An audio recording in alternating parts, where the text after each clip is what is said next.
Olá pessoal, os contemplados com apartamentos do residencial Francisco Navarro Carreteiro, localizado no Dornelas 2, assinaram contratos das residências no Teatro Zacarias Marques. Entre os presentes, o prefeito Grego, o secretário interino da pasta de Desenvolvimento Social, Carlos Magno e sua equipe, o advogado e empresário Virgílio Ricardo e representantes da Caixa. O empreendimento é resultado de parceria entre a administração e a Caixa para que famílias moriaenses em situação de vulnerabilidade social saiam do aluguel e tenham casa própria. Ao todo, são disponibilizadas 160 moradias. As chaves devem ser entregues em um prazo máximo de 30 dias até 18 de janeiro do próximo ano. O prefeito Grego, que participou da assinatura dos contratos, considera que este foi um momento histórico. Este empreendimento é importante para que moriaenses saiam do aluguel e tenham sua casa própria. Hoje, moradia é sinônimo de dignidade e um direito de todos nós. Por isso, desde que assumimos a administração, trabalhamos muito para entregar essas residências, para realizar o sonho de centenas de famílias moriaenses, disse Grego. A liberação agora depende da Caixa, que ainda fará a vistoria junto com o morador. E começou ontem a substituição de materiais filtrantes na estação de tratamento de água do Rio Preto, localizada às margens da BR-356, próximo ao distrito de Vermelho. De acordo com o Densur, estão sendo trocados 4 filtros, fornecidos pela empresa Vermont Saneamentos de Jacareí, São Paulo. O diretor de Águas e Esgotos, Gustavo Goretti, disse que essa é a primeira vez que os filtros estão sendo substituídos desde a inauguração da estação há 13 anos. Para o diretor, a troca dos filtros, a eficiência no processo de filtragem irá melhorar. Com isso, a frequência de limpeza nos demais equipamentos diminuirá, reduzindo as ocasiões em que o desligamento dos aparelhos da ETA são necessários, de forma que não haverá com tanta frequência cortes de abastecimento nos bairros que recebem a água da estação. Para realizar o serviço com segurança e eficiência, as bombas foram desligadas, mas de acordo com os engenheiros responsáveis, no início da tarde o abastecimento já estará normalizado. Estamos aos poucos melhorando toda a estrutura de abastecimento de água no município. O nosso objetivo é oferecer a toda a população de Muriaé um produto de qualidade e com a máxima eficiência, ressalta o diretor-geral do Densur, Geraldo Júnior, que acompanha todo o processo. A estação de tratamento de água do Rio Preto, ETA, capta 50 litros de água por segundo e é responsável por abastecer toda a região do bairro Dornelas e Cardoso de Melo, que representam cerca de 20% da população de Muriaé. O terminal de integração de Muriaé começou a funcionar no domingo, mas foi ontem, primeiro dia útil de operação, que a grande maioria dos usuários conferiram as novidades, que a princípio não agradaram. Pelas redes sociais, o que mais se viu foram reclamações sobre o serviço, principalmente devido a atrasos e diante de mudanças de itinerário das linhas. Os horários não coincidem, você desce de um ônibus que antes te levava direto aonde você tinha que ir e agora tem que perder tempo esperando o outro. Certo seria os ônibus continuarem a fazer suas linhas e quem fosse para um destino diferente desceria no terminal e pegaria outro, disse uma usuária. Moro no São Pedro e minha filha estuda no Porto. E o ônibus não vai direto para o Porto mais. Falta de respeito com o cidadão e com as crianças que terão que enfrentar a rodovia a pé, afirmou outra. As instalações do terminal às margens do rio Muriaé, próxima à rodoviária, também foram alvos de reclamações. Aquilo não é terminal. É um ponto de ônibus que a gente tem que ficar debaixo de um sol escaldante e quando chover vamos ficar na chuva, porque aquela cobertura não resolve nada. Se fosse um terminal como nas outras cidades, onde fica tudo coberto, tudo bem. Mas aquilo ali é uma falta de respeito com a população. Já pensaram nos idosos naquele calor infernal? Reclamou um usuário.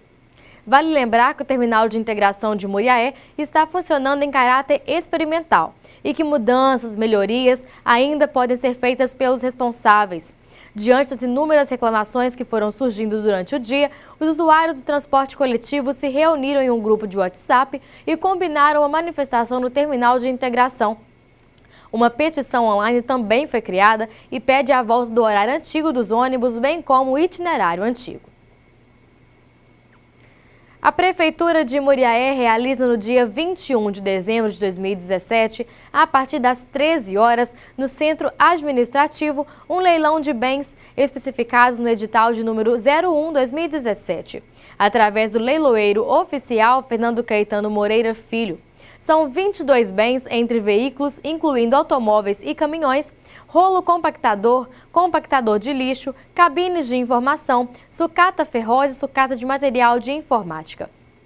Os lances já começaram e podem ser realizados pela internet, através do site www.fernandoleiloeiro.com.br. Mais informações 37 32 42 22 18. E começou na última quarta-feira, dia 13, mais uma obra de substituição de tubulações de rede de esgoto. Desta vez, as intervenções estão acontecendo na Rua São Sebastião, no bairro Safira.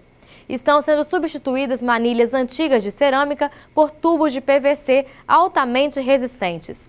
De acordo com técnicos do Departamento de Águas e Esgotos, DAE, do Departamento Municipal de Saneamento Urbano de Muriaé, o DENSUR, o motivo das intervenções foram algumas infiltrações e afundamento do asfalto, que começaram a surgir no local devido à baixa qualidade das antigas tubulações. Serão trocados aproximadamente 30 metros de encanamento na rua. Enquanto isso, o trânsito na rua fica temporariamente interditado. A opção para quem vai para a região do Safira, João 23, Cerâmica, Prefeito Hélio Alves de Araújo e Planalto é passar pela Rua Santa Rita. Um adolescente de 12 anos morreu atropelado pelo trator dirigido pelo pai dele, na região de Ocidente, zona rural de Mutum, na manhã de domingo.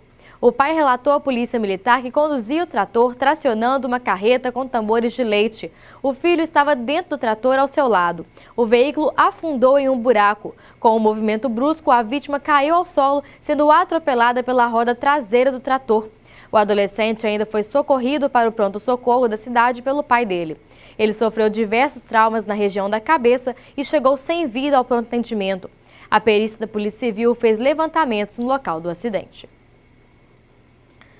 Um jovem de 19 anos morreu em um acidente na noite de domingo na MG 280, entre as cidades de Viçosa e Paula Cândido. O acidente ocorreu por volta das 22 horas e 30 minutos na altura do quilômetro 7. Thales Rene dos Santos Silva estava na condução de um Chevette quando uma caminhonete Hilux que vinha no sentido contrário teria invadido a contramão e bateu de frente com o carro. Com o impacto, os veículos ficaram totalmente destruídos. O automóvel de Thales foi parar no acostamento. Ele morreu no local. Após o acidente, o motorista da caminhonete fugiu sem prestar o socorro. Ele foi identificado e segue sendo procurado pela polícia. A perícia técnica compareceu ao local e realizou os trabalhos de praxe. A ocorrência foi registrada pela Polícia Militar Rodoviária de Ubá. Segundo familiares, Thales era morador de Paula Cândido e havia ido a Viçosa levar a namorada. Ele retornava para casa no momento do acidente. E a Câmara Municipal de Muriaé aprovou o projeto do Poder Executivo que dispõe sobre a instalação, funcionamento, utilização da administração e da fiscalização dos cemitérios e crematórios e a execução de serviços funerários em Muriaé. O objetivo da proposta era definir procedimentos e normas capazes de atender a demanda dos cemitérios, sanando uma grande preocupação da atual administração municipal. O projeto aborda questões de acolhimento de pessoas falecidas. O secretário municipal de administração, Sérgio Duarte, fez uso da tribuna para explicar a proposta aos vereadores e esclarecer as dúvidas levantadas durante a votação do projeto. Com a aprovação da proposta, os valores do serviço dos cemitérios em Muriaé, que estavam defasados, serão reajustados. Através dos reajustes, a administração pública vai conseguir trazer melhorias nos cemitérios, como a climatização das capelas, por exemplo. Outra novidade que a Prefeitura Municipal está trabalhando é quanto à questão do cemitério vertical. Diante da falta de espaço no cemitério municipal Senhor do Bonfim, o cemitério vertical seria a melhor alternativa. O município estuda o modelo da cidade de Santa Bárbara, pioneira em cemitério público biosseguro no país. Em reunião extraordinária, o plenário da Assembleia Legislativa de Minas Gerais aprovou em segundo turno o projeto de lei 770/15, que altera a Lei 14.486 de 2002, que disciplina o uso de telefone celular em salas de aula, teatros, cinemas e igrejas. De autoria do deputado Gilberto Abrão, PRB, o projeto foi aprovado na forma do substitutivo número 1 da Comissão de Educação, Ciência e Tecnologia. A mudança é no sentido de ampliar o rol de locais com proibição de uso desses dispositivos, de modo a estender essa restrição a bibliotecas e outros locais de estudo. O substitutivo teve como objetivo deixar claro a limitação do uso desses aparelhos em espaços destinados a estudos. Dessa forma, o texto aprovado explicita que em salas de aula, bibliotecas e demais espaços destinados ao estudo, é vedado também o uso de outros aparelhos eletrônicos que possam prejudicar a concentração de alunos e professores, salvo em atividades com fins pedagógicos. O projeto agora vai para a sanção do governador Fernando Pimentel. O Sindicato dos Produtores Rurais de Muriaé está com inscrições abertas para cursos profissionalizantes que serão ministrados a partir de 2018. O objetivo é capacitar e profissionalizar pessoas do meio rural, promovendo inclusão e cidadania. Ao término do curso, o participante receberá o diploma do Serviço de Aprendizagem Rural. Ao todo, são 16 cursos diferentes e os interessados devem entrar em contato com Camila Rezendo, mobilizadora do Senar em Muriaé, através dos telefones 32 3721 5250 ou 32 988 34 46 54. Uma carreta com medicamentos tombou na BR-393 em Estrela d'Alva por volta de 5 horas de ontem. Ninguém ficou ferido. De acordo com as informações prestadas pela Polícia Militar Rodoviária, o acidente aconteceu no quilômetro 19 daquela rodovia e a causa será apurada. O motorista estava dentro do veículo Scania G470, placas de Sumaré, São Paulo. A área foi isolada pela seguradora da carga e o trânsito flui normalmente no local. E militares do Corpo de Bombeiros de Leopoldina levaram cerca de 6 horas para controlar o fogo que atingiu um depósito de recicláveis na tarde de domingo, na rua Sebastião Jonias da Silveira, em Pirapitinga. De acordo com aquela corporação, o fogo começou por volta das 16 horas e 30 minutos e se alastrou rapidamente pelo galpão. Foram gastos 35 mil litros de água. Ninguém ficou ferido. Uma viatura do 4º Pelotão BM de Leopoldina, um caminhão-pipa, 4 caminhões caçamba e uma retroescavadeira da Prefeitura Municipal de Pirapitinga atuaram no combate às chamas e rescaldo que terminou por volta de 00:30 de ontem. Segundo os bombeiros, o fogo consumiu materiais separados para reciclagem e destruiu o escritório do local, além de uma prensa. A parte elétrica do galpão também foi danificada. Ainda segundo os bombeiros, o incêndio teria começado após soltarem fogos de artifício nas imediações do depósito. 1 ano e 5 meses após ter sido sancionada a Lei 22.231, que estabelece multa administrativa para quem maltratar animais, finalmente começará a ser colocada em prática. O governador Fernando Pimentel, do PT, assinou o decreto que regulamenta a legislação. As regras delegam à Polícia Militar o papel de fiscalizar e punir quem for pego cometendo maus tratos como abandono. A multa varia de R$ 900 a R$ 3.000 aos infratores que forem flagrados ou denunciados. Pela lei, o crime de maus tratos inclui qualquer ato ou omissão que atente contra a saúde ou a integridade física e mental do animal. Mesmo as ações que não causem ferimentos físicos são passíveis de penalidade.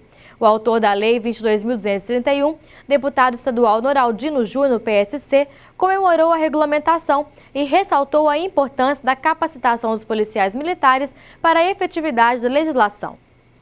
Outro motivo de comemoração foi a aprovação em primeiro turno do projeto de lei 253/2017, que proíbe a venda de animais em vários locais. O superintendente do Mercado Central, Luiz Carlos Braga, não quis comentar o assunto. A escala de pagamento do IPVA 2018 começa no dia 10 de janeiro para os veículos de Minas Gerais com placas finais 1 e 2. O contribuinte que decidir quitar o imposto à vista terá 3% de desconto. Já quem optar por parcelar o débito deverá pagar a segunda e terceira parcelas em fevereiro e março. A novidade anunciada pela Secretaria de Estado de Fazenda é um desconto extra, que será concedido a partir de 2019. O benefício será automático de 3% para quem está em dia com o imposto, as taxas e eventuais multas do exercício de 2017 e pagar dentro do prazo todos os tributos de 2018 referentes à posse do veículo. Quem se mantiver adimplente também terá direito a esse benefício nos anos seguintes. O benefício é cumulativo ao desconto para o pagamento do IPVA à vista. Para mais informações sobre o programa de desconto, acesse o site da Secretaria de Fazenda. O prazo para os carros com os seguintes finais de placas: 1 e 2, 10 de janeiro, primeira parcela, 15 de fevereiro, segunda parcela e 15 de março, terceira parcela. 3 e 4, 11 de janeiro, 16 de fevereiro e 16 de março. 5 e 6, 2 de janeiro, 19 de fevereiro e 19 de março. 7 e 8, 15 de janeiro, 20 de fevereiro e 20 de março. 9 e 0, 16 de janeiro, 21 de fevereiro e 21 de março. A tabela contendo as bases de cálculo e os valores do IPVA disponível no Diário Eletrônico da Secretaria de Estado de Fazenda, diarioeletrônico.fazenda.mg.gov.br. Regras da Lei Rouanet são simplificadas para incentivar a captação de recursos. O objetivo desta medida foi reduzir a burocracia e alavancar o incentivo ao setor cultural. Uma nova instrução normativa diminuiu a quantidade de artigos do texto, tornando o processo de captação de recursos mais simples. A nova legislação ficou mais atrativa para patrocinadores por meio de mecanismos de contrapartida. Isso porque a lei passou a admitir a promoção da marca dos incentivadores junto aos projetos. A entrada de novos empreendedores culturais também passou a ser valorizada com as alterações na lei. Pelo texto anterior, era preciso comprovar a atuação no setor cultural, mas a nova norma permite que os artistas inscrevam seus primeiros projetos nos editais. O objetivo é alavancar também a inovação na área. Outra medida é a apresentação de estudos de impacto econômico dos projetos que custaram mais de 3 milhões de reais. Dessa forma, vai ser possível calcular com maior precisão os impactos do setor cultural na economia. Além disso, a nova lei também proporciona a descentralização na distribuição desses valores captados, favorecendo localidades onde os aportes são reduzidos, como Minas Gerais e Espírito Santo, que terão os limites de quantidade e valor dos projetos ampliados. Neste ano, a Lei Rouanet completou 26 anos. Ao longo desse período, mais de 50 mil projetos culturais captaram 16,4 bilhões de reais com a política de renúncia fiscal do governo do Brasil. Atualmente, a indústria cultural emprega mais de 1 milhão de trabalhadores no país em 251 mil empresas. A AT&T anunciou o início dos primeiros testes para popularizar a internet via rede elétrica. Chamada de AirGig, a tecnologia disponibilizada pela operadora americana tem potencial para atingir mais de 1 GB de velocidade. O experimento inicialmente ocorre em uma pequena área no estado da Geórgia, nos Estados Unidos. A principal vantagem é levar a internet para locais remotos, usando os cabos elétricos das companhias de energia já existentes. Por enquanto, a empresa ainda não divulgou os planos ou pacotes que vão utilizar a rede. A ideia de usar a rede elétrica para entregar internet não chega a ser novidade. No Brasil, a Anatel regulamentou o uso em 2009, porém poucas operadoras venderam planos com a tecnologia. A mais conhecida foi a Intelig em 2010, que chegou a disponibilizar conexão pela rede elétrica em alguns bairros de São Paulo. Por aqui ficou mais conhecido o uso de repetidores domésticos, como o N150 da D-Link, que utilizam a rede elétrica para ampliar o sinal Wi-Fi pela casa. O diferencial da tecnologia da AT&T fica por conta da velocidade. Ao chegar a mais de 1 GB, a internet pela rede elétrica se equipara à fibra ótica. O Google Fiber, por exemplo, oferece essa potência nos Estados Unidos. Chamada de AirGig, a tecnologia utiliza sinais de onda milimétricas conhecidas como mmWave. Com isso, ela é capaz de transferir dados em uma frequência muito maior do que os cabos de cobre entre 30 e 300 GHz. De acordo com a empresa, a instalação na residência de um cliente leva apenas poucos minutos. Usar a infraestrutura já existente traz um custo menor para as operadoras, já que não é preciso passar cabos pela cidade. No entanto, traz o problema de ter que negociar com cada empresa de distribuição. A Intelig no Brasil, por exemplo, usava os cabos da Eletropaulo. Os principais favorecidos seriam pessoas que moram em locais remotos, como em áreas rurais. É muito mais fácil ter um cabo de energia passando próximo da residência do que uma rede de fibra ótica. Na cidade, a internet pela rede elétrica pode ajudar pessoas que moram em bairros afastados, onde a rede de cobre e fibra ótica está sobrecarregada. E o Campeonato Carioca de 2018 terá árbitro de vídeo, mas só para testes. A Federação de Futebol do Rio de Janeiro está perto de fechar um convênio com uma empresa suíça para testar um modelo mais econômico de tecnologia, mas seguindo o protocolo da FIFA. O projeto está sendo tocado por Jorge Rabelo, presidente da comissão de arbitragem da entidade, e só depende agora de um aval do mandatário da FERJ, Rubens Lopes, que retorna de viagem no fim de semana.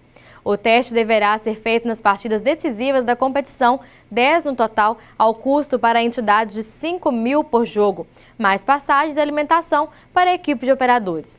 No total, Rabelo estima que serão investidos entre 70 e 80 mil reais pela FERJ para fazer os testes. Tive uma reunião com o representante da empresa no Brasil. Eles fizeram uma proposta para colocar no Carioca testar os equipamentos.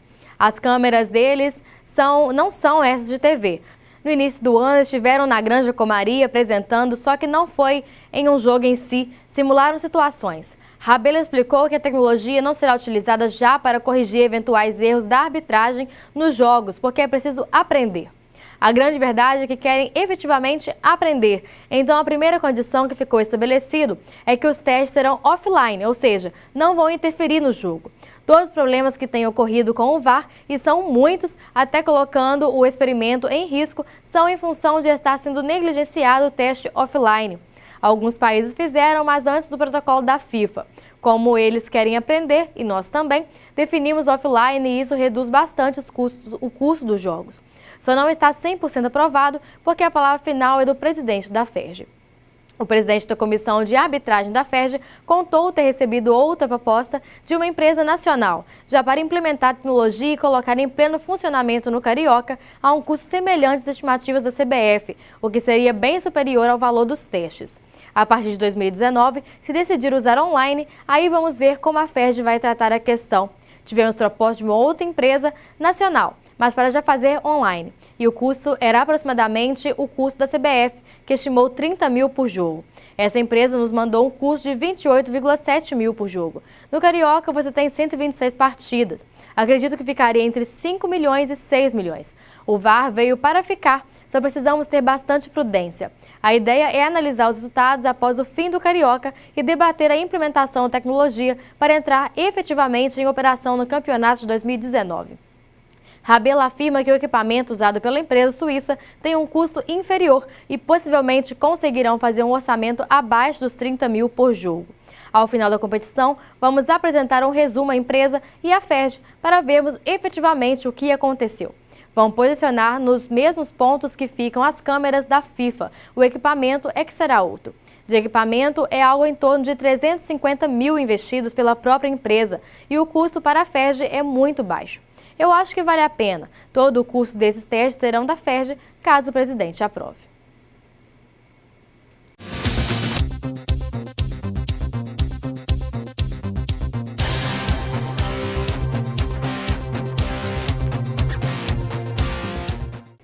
O Sistema Nacional de Emprego, SINE, em Muriaé, disponibiliza hoje um total de 11 vagas, sendo algumas das vagas para portadores de necessidades especiais.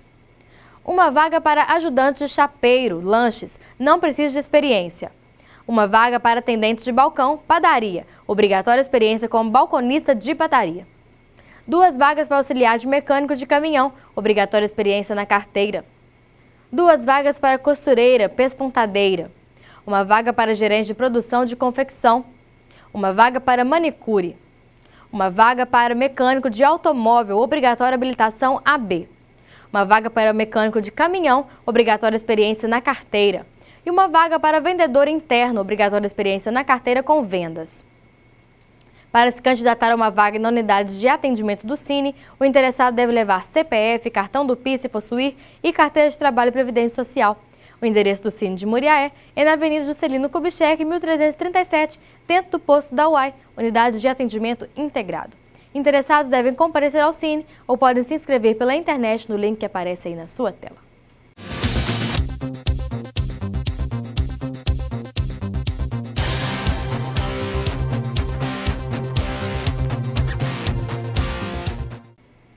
O Nacional de Muriaé anunciou o novo preparador de goleiros para o profissional, que está se preparando para a disputa do Módulo 2 do Mineiro. Seguindo a política de valorizar os profissionais da casa, a diretoria promoveu Felipe Esteves, que estava trabalhando nas categorias de base do NAC. Ele tem 26 anos, é graduando em Educação Física pelo Unifaminas e é licenciado como treinador de goleiros pela Confederação Brasileira de Futebol, CBF. Recentemente, Felipe concluiu estágios no Núcleo de Futebol da Universidade Federal de Juiz de Fora e no Cruzeiro Esporte Clube, em Belo Horizonte. Atuando na base do Nacional, participou das campanhas na Taça BH e na primeira divisão do Campeonato Mineiro em 2017. E agora vamos a um breve intervalo, voltamos em instantes.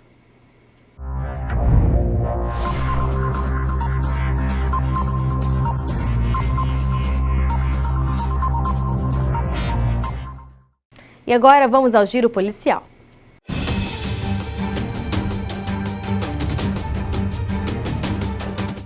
Uma loja foi alvo de furto durante a madrugada de hoje na região central de Muriaé.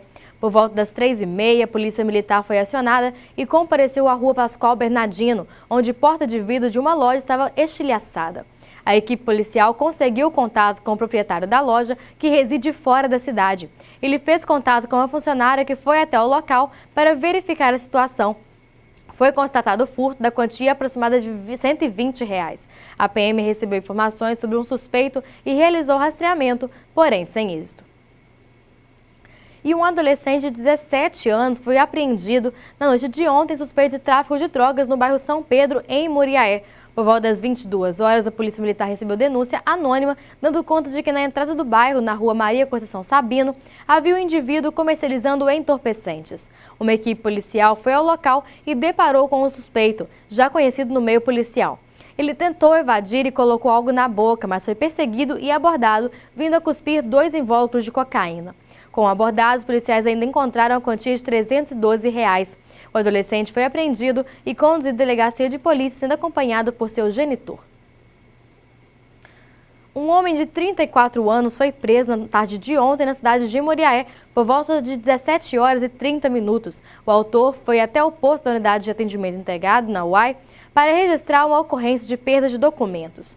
Durante a verificação dos dados, o policial militar constatou que havia um mandado de prisão em desfavor do mesmo, expedido pela comarca de Muriaé em 22 de outubro de 2010. O autor foi preso e apresentado na delegacia de polícia. E um jovem de 28 anos foi morto a tiros na tarde de ontem, na cidade de Visconde do Rio Branco. Em ação rápida, a Polícia Militar prendeu um jovem de 18 anos suspeito de cometer o crime. Por volta das 13 horas, militares compareceram ao Hospital São João Batista, onde Bruno Carlos Cândido, vulgo Buiú, deu entrada já sem vida. A médica de plantão constatou 4 perfurações provenientes de arma de fogo no corpo da vítima, sendo 3 no peito e 1 no braço direito. Foi apurado pelos policiais que o fato se deu na rua João Vieira, no bairro Alto da Vista. A vítima foi surpreendida pelo autor, que estava em uma motocicleta de cor preta, e efetuou vários disparos de arma de fogo em sua direção. Uma testemunha reconheceu o autor, que seria morador do bairro Barreiro e que recentemente teria ameaçado a vítima. De imediato, as equipes do turno iniciaram rastreamento e localizaram o autor e sua motocicleta, que apresentava ferimentos nas 2 pernas. Ele foi preso e levado ao hospital, medicado e liberado. Em seguida, foi encaminhado à delegacia de polícia. O veículo foi removido ao pátio credenciado. 3 pessoas foram detidas no sábado durante uma verificação de denúncia de tráfico de drogas na cidade de Senador Firmino. Por volta das 20 horas, a Polícia Militar recebeu informação que na rua Geraldo de Barros Carneiro, no bairro Chácara, estaria ocorrendo tráfico de drogas. No local, a equipe policial logrou o êxito na abordagem de 3 indivíduos, sendo que um quarto cidadão evadiu o sentido a uma mata próxima, deixando para trás uma motocicleta. Foi encontrado próximo aos abordados uma garrafa que escondia em seu interior uma bucha de substância análoga à maconha. Dentre os abordados encontrava-se um adolescente de 17 anos que assumiu a propriedade de tal substância, relatando que teria adquirido na cidade de Ubá para uso dele. Os envolvidos foram conduzidos à delegacia de plantão em Ubá. Um jovem de 19 anos foi morto a tiros na noite de domingo na região central de Teixeiras. Por volta das 23 horas, a Polícia Militar recebeu informações dando conta de que o indivíduo havia sido baleado na Praça Arthur Bernardes. No local, militares depararam com a vítima, identificada posteriormente como Igor Alves Rigueira, caída ao solo, apresentando perfurações provenientes de disparos de arma de fogo. O enfermeiro de plantão foi até o local e constatou que a vítima já se encontrava sem os sinais vitais. Segundo testemunhas, o homicídio teria sido praticado por 2 indivíduos em uma motocicleta de cor preta. A PM acionou o plano de cerco e bloqueio e realizou um intenso rastreamento, porém os suspeitos não foram localizados. A vítima já tinha passagem pela polícia e havia saído do presídio há poucos dias.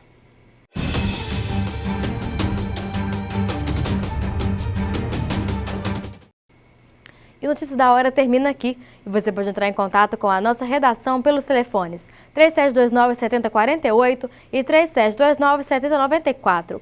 Ou nos enviar alguma reclamação através de um vídeo pelo WhatsApp 998277695. Lembrando que você pode acessar o nosso conteúdo em nosso novo site, reditividade.com. E também rever as edições do NH no YouTube e no Facebook através dos links youtube.com/reditividade de comunicação, sem tio nem cedilha, e a fanpage facebook.com/TV Atividade. Curte a gente lá.